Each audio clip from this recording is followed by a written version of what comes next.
আসসালামু আলাইকুম। যারা ইতালিতে নতুন আসবেন সব থেকে বেশি সতর্ক থাকবেন হচ্ছে নাম ও ডেট অফ বার্থ নিয়ে।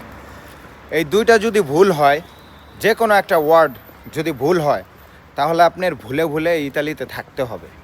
এটা হচ্ছে একটা গুরুত্বপূর্ণ কথা।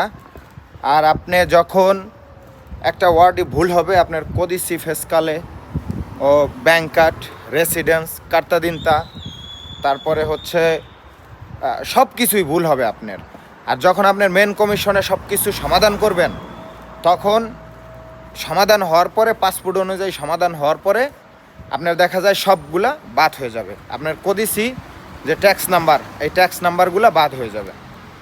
তো যারা যারা ল্যাম্পোদেশা থেকে আসবেন, ল্যাম্পোদেশা রিসিভ হবেন, তারা হচ্ছে সব থেকে সতর্ক থাকবেন এই জিনিসটা নিয়ে।